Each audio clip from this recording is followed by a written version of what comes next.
ഇന്ന് കേരളത്തിലെ എല്ലാ മേഖലയിലും വലിയൊരു മൂല്യച്യുതി ഉണ്ടായിട്ടുണ്ട്. PSC എന്ന് പറയുന്ന ഭരണഘടനാ സ്ഥാപനത്തിൻ്റെ തലപ്പത്തിരിക്കുന്ന ചെയർമാൻ പോലും ഇന്ന് കുറ്റക്കാരനായി പരസ്യമായി സമ്മതിക്കേണ്ട ഒരു അവസ്ഥയിലേക്ക് വന്നിരിക്കുകയാണ്. റീവാലുവേഷന് ആപ്ലിക്കേഷൻ നൽകി കഴിയുമ്പോൾ ഈ ഉത്തരക്കടലാസ് റീവാലുവേഷൻ എത്തുന്നതിന് മുമ്പ് സ്റ്റോറിൽ നിന്ന് ഇവിടെ എത്തുന്നതിനും ഇടയ്ക്കുള്ള സമയത്ത്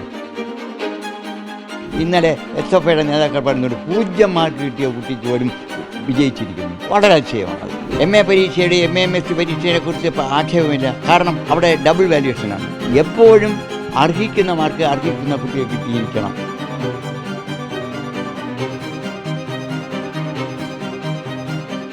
നമസ്കാരം.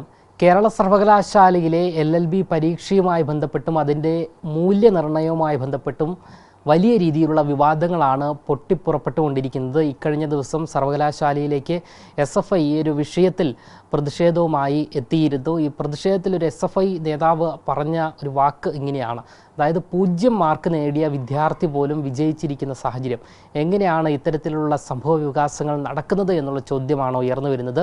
ഈ ഒരു വിഷയത്തിൽ ഇപ്പോൾ മറുനാടനോട് പ്രതികരിക്കുകയാണ് സേവ് യൂണിവേഴ്സിറ്റി ക്യാമ്പയിൻ കമ്മിറ്റി ചെയർമാനായ, അതുകൂടാതെ കേരള സർവകലാശാലയുടെ സിൻഡിക്കേറ്റ് മെമ്പർ കൂടിയായ RS ശശികുമാർ. LLB പരീക്ഷയുടെ നടത്തിപ്പിനെ കുറിച്ചും മൂല്യനിർണ്ണയത്തെക്കുറിച്ചും കഴിഞ്ഞ കുറേ നാളുകളായി വ്യാപകമായ ആക്ഷേപമുണ്ട്.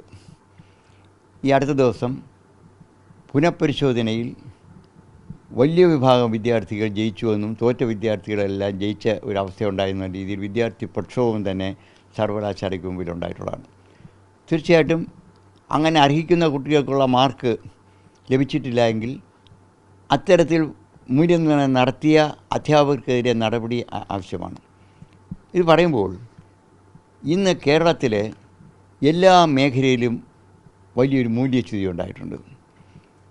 അത് പരീക്ഷാ നടത്തിപ്പിൻ്റെ കാര്യത്തിലായാലും മൂല്യനിർണ്ണയത്തിൻ്റെ കാര്യത്തിലായാലും വിദ്യാർത്ഥികളുടെ പഠനത്തിൻ്റെ കാര്യത്തിലായാലും എല്ലാം ഉണ്ട്.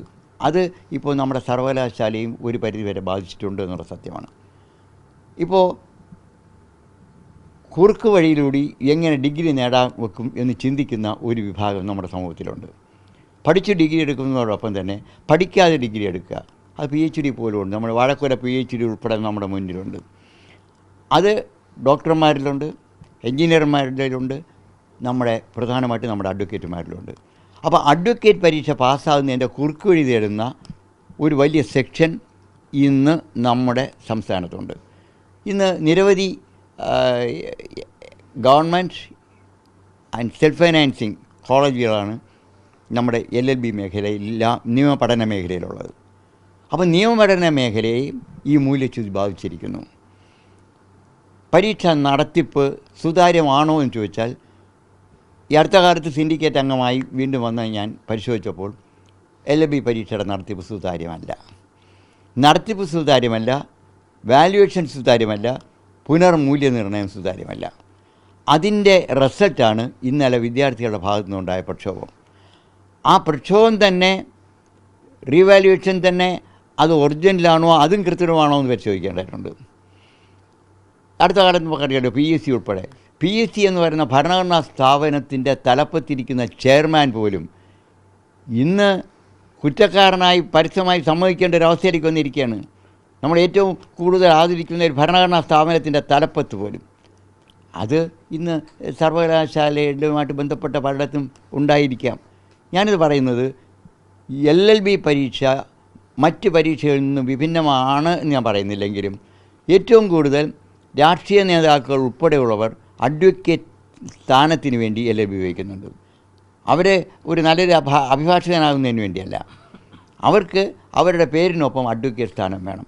ആ രീതിയിൽ നമ്മുടെ രാഷ്ട്രീയ നേതാക്കൾ, അത് എല്ലാ രാഷ്ട്രീയ പാർട്ടിയുടെയും നേതാക്കന്മാരിൽ ഒരു അഡ്വക്കേറ്റ് സ്ഥാനമുണ്ട്. പക്ഷേ അവർക്ക് നിയമം എന്താണെന്ന് പോലും അറിയാമോ എന്നുള്ള കാര്യത്തിൽ സംശയമുണ്ട്.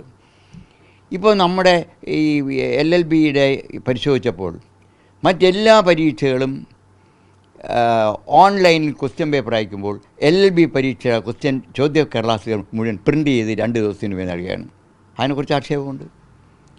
പല കോളേജിലും സ്വകാര്യ കോളേജുകളാണ്. ആ കോളേജുകളിൽ ചോദ്യക്കടലാസ് കാലുകൂടി പൊട്ടിക്കുന്നതായിട്ടുള്ള ആക്ഷേപം വന്നിട്ടുണ്ട്. അപ്പോൾ സ്വകാര്യ കോളേജുകൾക്ക് അവരുടെ കുട്ടികളുടെ റിസൾട്ട് മെച്ചപ്പെടുത്താൻ ചിലപ്പോൾ, ഞാൻ എല്ലാവരുമാണെന്ന് പറയുന്നില്ല, ചിലപ്പോൾ ചിലയിടത്ത് സ്വാധീനമുള്ളവർ ശ്രമിച്ചെന്ന് വരും. അപ്പോൾ ആ ലൂപ്പുകൾ അടയ്ക്കണമെന്നുണ്ടെങ്കിൽ മറ്റ് പരീക്ഷകൾ പോലെ ഓൺലൈൻ പരീക്ഷയാക്കി മാറ്റണം. അതേപോലെ തന്നെ പേപ്പർ വാല്യുവേഷൻ മറ്റെല്ലാ പരീക്ഷകൾക്കും കേന്ദ്രീകൃത വാല്യുവേഷനാണ്. ഇപ്പോൾ ഈ അടുത്ത കാലത്ത് LLB പരീക്ഷ മാത്രം ഹോം വാല്യുവേഷനാണ്. എന്തിനാണ് ഉത്തരക്കടലാസ് വീട്ടിൽ കൊടുത്തയക്കുന്നത്? തീർച്ചയായിട്ടും ഉത്തരക്കടലാസ് വീട്ടിൽ കൊടുത്തയച്ചു കഴിഞ്ഞാൽ ആ ലിമിറ്റഡ് നമ്പർ ഓഫ് ഇവാലുവേറ്റേഴ്സേ ഉള്ളൂ. അവരിൽ ആരെങ്കിലും ചെന്ന് കണ്ട് പേപ്പറിൽ മാർക്കുണ്ടെങ്കിൽ ഏതെങ്കിലും ഒരു അടയാളം വച്ചിരുന്നാൽ നിശ്ചയമായും അത് ഏത് പേപ്പറാണെന്ന് ഐഡൻറ്റിഫൈ ചെയ്യാൻ കഴിയും.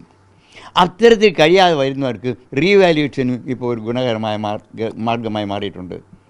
റീവാല്യുവേഷനിൽ ഞാൻ മനസ്സിലാക്കുന്നിടത്തോളം സർവകലാശാലയിൽ തന്നെ റീവാല്യുവേഷനായിട്ട് ബന്ധപ്പെട്ട് റീവാല്യുവേഷന് ആപ്ലിക്കേഷൻ നൽകി കഴിയുമ്പോൾ ഈ ഉത്തരക്കടലാസ് റീവാല്യുവേഷൻ എത്തുന്നതിന് മുമ്പ് സ്റ്റോറിൽ നിന്ന് ഇവിടെ എത്തുന്നതിനും ഇടയ്ക്കുള്ള സമയത്ത് ഈ ഉത്തരക്കടലാസിനോടൊപ്പം അഡിഷണൽ ഷീറ്റ് വയ്ക്കാനുള്ള സാധ്യതകളുമായിട്ട് കൂടുതൽ സാധ്യതകളെന്ന് ഞാൻ പറയുന്നുള്ളൂ. സാധ്യതകൾ കൂടുതലാണ്.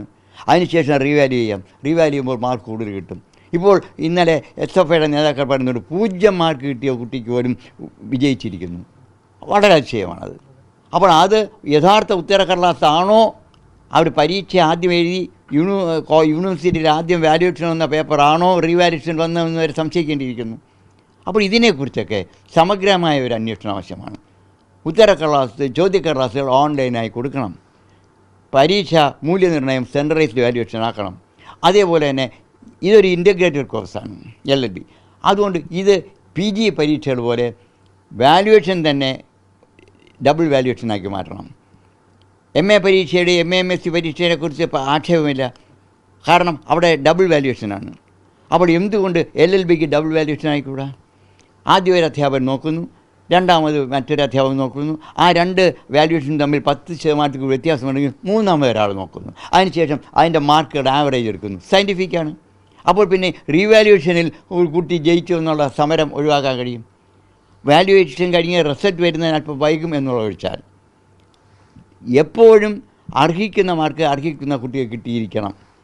ചിലപ്പോൾ അധ്യാപകരുടെ നിരുത്തരവാദിത്തം കാരണം അർഹിക്കുന്ന പല മാർക്കും കിട്ടാറുമില്ല.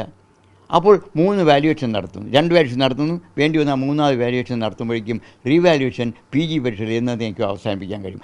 ആ രീതിയിൽ LLB പഠനത്തിൽ LLB നിയമവിദ്യാഭ്യാസത്തിൽ പരീക്ഷാ നടത്തിപ്പും വാല്യുവേഷനും സുതാര്യമാക്കാൻ കഴിഞ്ഞാൽ ഇത്തരത്തിലുള്ള ആക്ഷേപങ്ങൾ ഒഴിവാക്കാൻ കഴിയും. അർഹിക്കുന്നവർ അഡ്വക്കേറ്റുമാരായി വരും. ഇക്കാര്യങ്ങൾ നിശ്ചയമായും അടുത്തുകൂടുന്ന സിൻഡിക്കേറ്റ് യോഗത്തിൽ ഉന്നയിക്കും. തീർച്ചയായിട്ടും വൈസ് ചാൻസലർ ഇക്കാര്യത്തിലേക്ക് വളരെ പോസിറ്റീവായിട്ടുള്ള സ്റ്റെപ്പാണ്. കാരണം എല്ലാ പരീക്ഷകളും സുതാര്യമായിരിക്കണമെന്നാണ് സിൻഡിക്കേറ്റിൻ്റെ നയം. അവിടെ എന്തെങ്കിലും പരീക്ഷ നടത്തിപ്പിൽ ലൂപ്പുകളുണ്ടെങ്കിൽ ആ ലൂപ്പുകൾ അടച്ച് നടപടികളുണ്ടാകും. തീർച്ചയായും കേരള സർവകലാശാല സിൻഡിക്കേറ്റ് നേരിൽ ഇക്കാര്യങ്ങൾ ഞാനിപ്പോൾ തന്നെ വൈസ് ചാൻസലർ ശ്രദ്ധയിൽപ്പെടുത്തിയിട്ടുണ്ട്.